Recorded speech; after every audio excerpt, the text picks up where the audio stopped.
सुप्रभातम।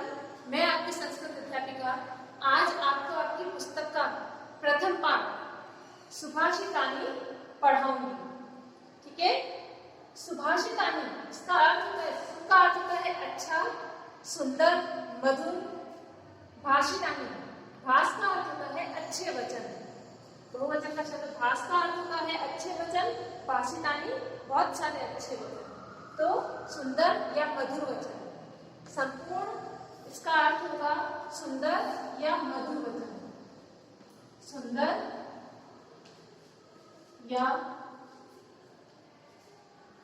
मधुर वचन। ठीक है। तो सुभाषितानी का अर्थ क्या हुआ? सुंदर या मधुर वचन। अब आगे देखिए, सबसे पहला आपका श्लोक है। ये जो श्लोक है वह कोई मनुस्मृति से लिए गए हैं, आपके काफी सारे वेदों से लिए गए हैं, पंचरात्रम से लिए गए हैं। तो पहला आपका देखिए श्लोक, गुणा गुणेषु गुणा भवन्ति ते निर्गुणं प्राप्य भवन्ति दोषाः सुस्वादुतयः प्रभवन्ति नद्यः समुद्रमासाद्यं भवन्ति पेयः। इससे देखिए, गुणा गुणेषु गुणा भवन्ति ते निर्गुणं प्राप्य भवन्ति दोषाः सुस्वादुतयः प्रभवन्ति नद्यः समुद्रम आसाद्य भवन्ति पेयः। अन्वय देखिए, इसका अन्वय का अर्थ होता है श्लोकों को सही क्रम में लिखना, अर्थात वाक्य के अनुसार इसका निर्माण करना। अन्वय देखिए, गुणाः गुणेषु गुणाः एव भवन्ति ते निर्गुणं प्राप्य दोषाः भवन्ति यथा नद्यः स्वादुतोयाः प्रभवन्ति ता समुद्रमासाद्य अपेयः भवन्ति। ये संपूर्ण शब्द, पूरा शब्द यहाँ से यहाँ तक, ठीक है, अपेयः भवन्ति। अब इसका हिंदी अनुवाद देखिए, गुणा गुणेषु गुणाः एव भवन्ति, गुणों को जानने वाले, गुणाः अर्थात गुण, सद्गुणों को, गुणेषु जानने वाले, गुणों को जानने वाले या सद्गुणों को जानने वाले। गुण केशु का अर्थ है गुणों को जानने वाले। ठीक है। गुणाः सद्गुणों को जानने वाले, ज्ञाता, गुणाः एव भवन्ति, व्यक्तियों के पास ही गुण होते हैं। अच्छे गुणों को जानने वाले व्यक्तियों के पास ही गुण विद्यमान रहते हैं या होते हैं। अच्छे व्यक्तियों के पास ही अच्छे गुण होते हैं। अब देखो, गुण तो दो प्रकार के होते हैं, जैसे अच्छे गुण और बुरे गुण। तो यहाँ अच्छे गुणों की बात चल रही है, इसलिए कहा गया है कि गुणों को जानने वाले लोग, सद्गुणों को जानने वाले लोगों के पास ही गुण विद्यमान रहते हैं।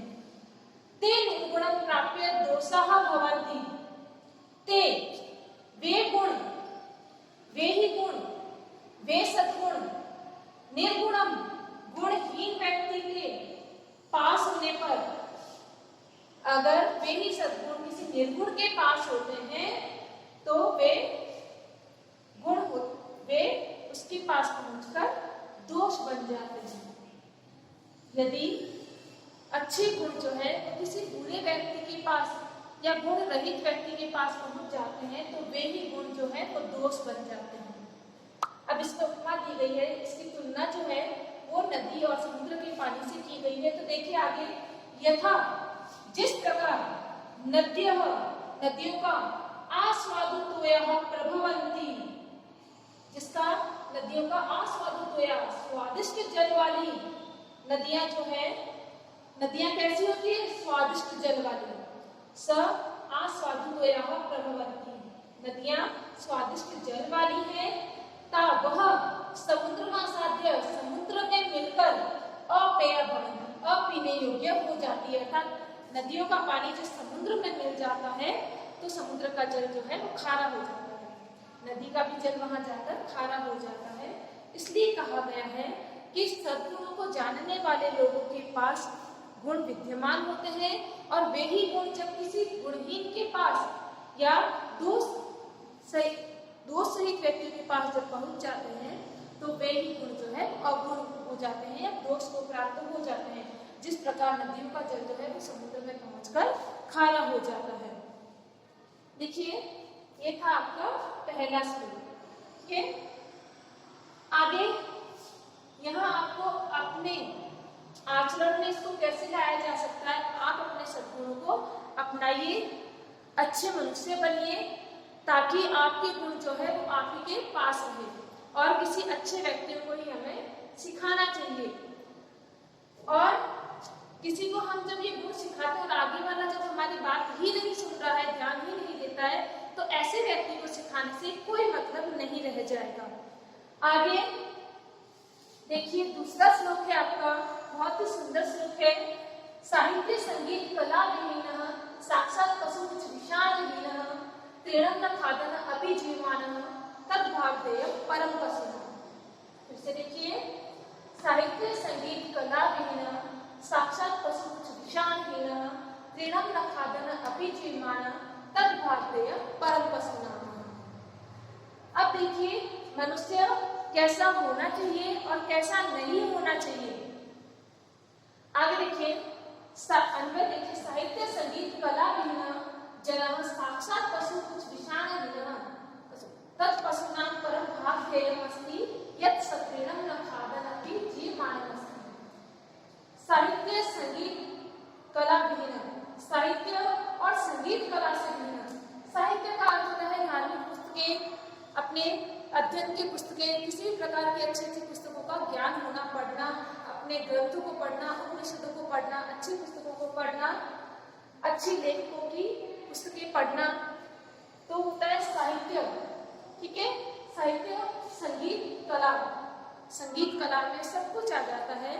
जैसे किसी को ड्राइंग बनाना पसंद होता है, किसी को गाना पसंद होता है, किसी को गाना लिखना पसंद होता है, किसी को गुनगुनाना पसंद होता है, तो ये सारी कलाएं जो है वो संगीत कला, साहित्य संगीत कला से विहीन, रहित, अर्थात जिनमें ये सब नहीं होते हैं, वह व्यक्ति साक्षात प्रत्यक्ष रूप से कुछ विषाणहीन, कुछ अर्थात पूंछ और विषाण का अर्थ होता है सींग, जो कि पशुओं के होते हैं।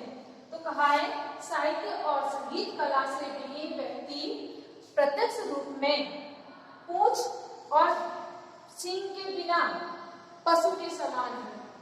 पशु के क्या है, सींग और पूंछ होते हैं, लेकिन यदि एक मनुष्य जो है वह बिल्कुल ही नीरस है, न उसमें साहित्य है, न तो किसी कार्य में रुचि लेता है, न पुस्तक पढ़ने में रुचि लेता है, और न ही उसे कोई कला का ज्ञान है, तो उस व्यक्ति के लिए कहा गया है कि ऐसे व्यक्ति जो है वह बिना सींग और पूंछ के पशु के समान है। तत् पशुनाम, तत् इस प्रकार वह पशुओं का परम सौभाग्य है। इस प्रकार यह पशुओं का परम सौभाग्य है कि यद का अर्थ होता है कि वह तृणम न, तृणम का अर्थ होता है तिनका, अर्थात घास का तिनका। ठीक है, तृणम न खादन अपि, घास न खाता हुआ भी, खादन अपि खाता हुआ भी जीवमाना अस्ति, जीवित रह रहा है। तो क्या कहा है, साहित्य और कला से विहीन व्यक्ति प्रत्यक्ष रूप से पूंछ और बिना सींग के पशु के समान है। वह पशुओं के, यह पशुओं का परम सौभाग्य है कि वह घास न खाता हुआ भी जीवित रह रहा है, अर्थात जीवन व्यतीत कर रहा है।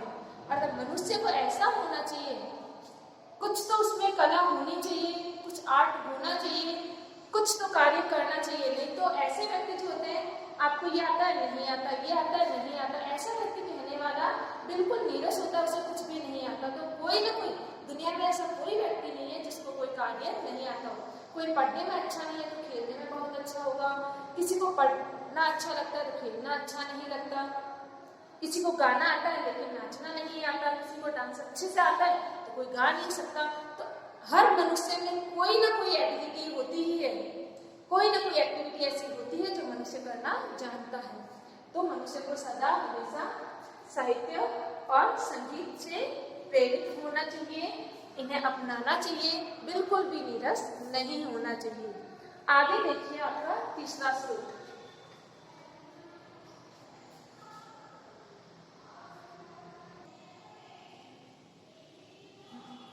आगे तीसरा श्लोक देखिए, लुब्धस्य लुब्धस्य नश्यति पिशुनस्य मैत्री नष्टक्रियस्य कुलम् अर्थं परस्य धर्मः विद्याफलं व्यसनिनः कृपणस्य सौख्यं राज्यं प्रमथ सचिवस्य नराधिपस्य। बहुत ही सुंदर श्लोक है। अन्वय देखिए, लुब्धस्य यशः पिशुनस्य मैत्री नष्टः क्रियस्य कुलम् अर्थपरस्य धर्मः व्यसनिनो विद्याफलं कृपणस्य सौख्यं प्रमथ सचिवस्य नराधिपस्य राज्यं नश्यति। तो कहा गया है लुब्धस्य नश्यति यशः, लुब्धस्य लालची व्यक्ति का यश जो है वो नष्ट हो जाता है। लालची व्यक्ति का लुब्धस्य, लुब्ध व्यक्ति अर्थात लालची, लुब्ध का अर्थ होता है लालच। तो लुब्ध व्यक्ति का यशः ख्याति प्रसिद्धि प्रगति या जान पहचान नश्यति नष्ट हो जाती। जो ज्यादा लालच करता है वो एक दिन लालच का फल पाता ही है, और आप सभी को पता है कि लालच का फल बुरा होता है। तो लालची का यश नष्ट हो जाता है। पिशुनस्य मैत्री, पिशुनस्य, पिशुन का अर्थ होता है चुगलखोर, चुगली करने वाला, यहाँ की वहां करने वाला। जैसे किसी ने विश्वास करके आपको कोई बात कही और आपने उसी बात को आगे कह दिया, तो ये होता है चुगलखोर। तो पिशुनस्य अर्थात चुगलखोर की मित्रता मैत्री नष्ट हो जाती है। जो चुगली करता है उसकी एक न एक दिन मित्रता नष्ट हो जाती है।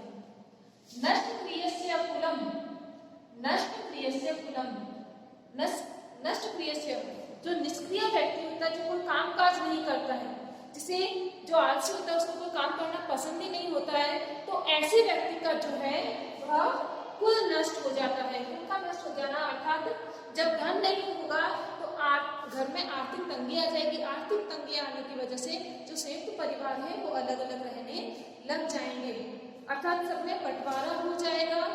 कोई एक नहीं कमाता है, कोई आलसी होता है, तो वहां आपकी क्या होता है, वो हमेशा कुल को हटा देता है। तो नष्ट क्रिय, निष्क्रिय का कुल नष्ट हो जाता है।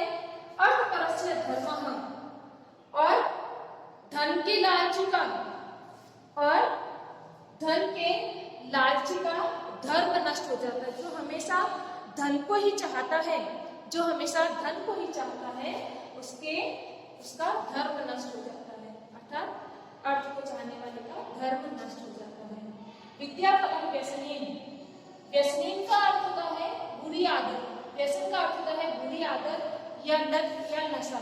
तो बुरी आदत वालों के विद्या का जो फल है, अच्छा फल है, वह नष्ट हो जाता है। व्यसनीन विद्याफलम, बुरी आदत वालों का विद्या का फल नष्ट हो जाता है।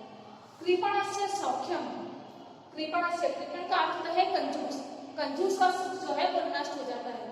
जो व्यक्ति धन तो बहुत कमाता है लेकिन अपने पे कोई खर्च नहीं करना चाहता, कोई चीज उसे चाहिए होती है, फिर भी रुपए पैसे की बचत करने के लिए, इकट्ठा करने के लिए वह अपने लिए कुछ भी चीज नहीं लेता है, अर्थात उसे कोई भी सुख प्राप्त नहीं होता है।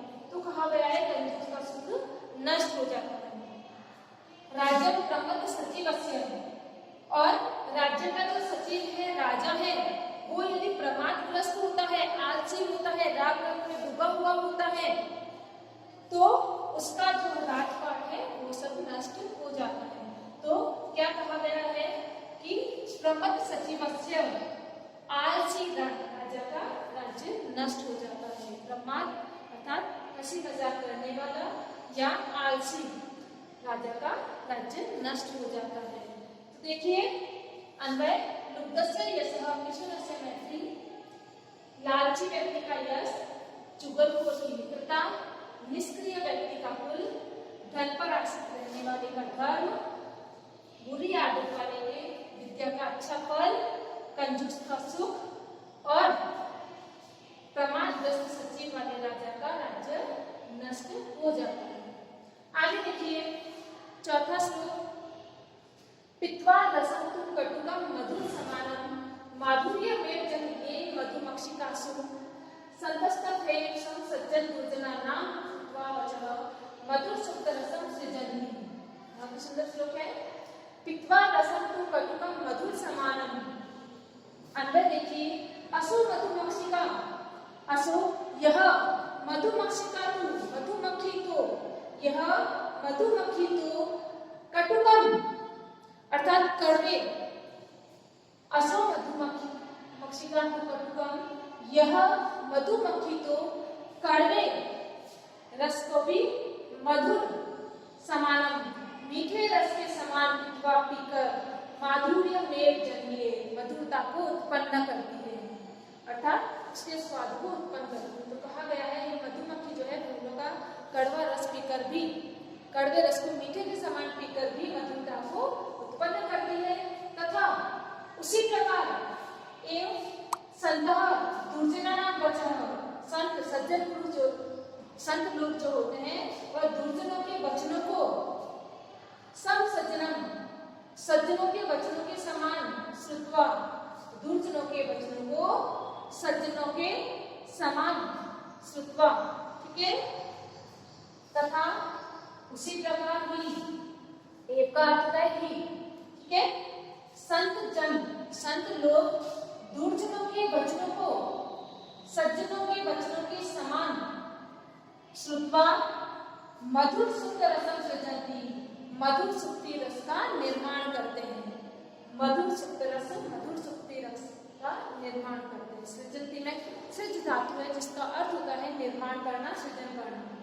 अनुवाद देखिए एक बार फिर, यह मधुमक्खी तो कटु रस को मीठे के समान पीकर मधुरता को ही उत्पन्न करती है, उसी प्रकार ही सज्जन दुर्जनों के वचनों को भी सज्जनों के समान सुनकर मधुर सुप्ति रस का निर्माण करते हैं। देखिए आपको ये 4 श्लोक पढ़ाए, इन 4 श्लोकों को आपको अपनी कॉपी में उतारना है। पहले पाठ का नाम लिखना है, उसके बाद श्लोक उतारना है, श्लोक के बाद अन्वय लिखेंगे इसका, और अन्वय के बाद इसका हिंदी अनुवाद लिखेंगे, ठीक है। इसके आगे वाले जो श्लोक है वो हम अगली कक्षा में पढ़ेंगे। धन्यवाद।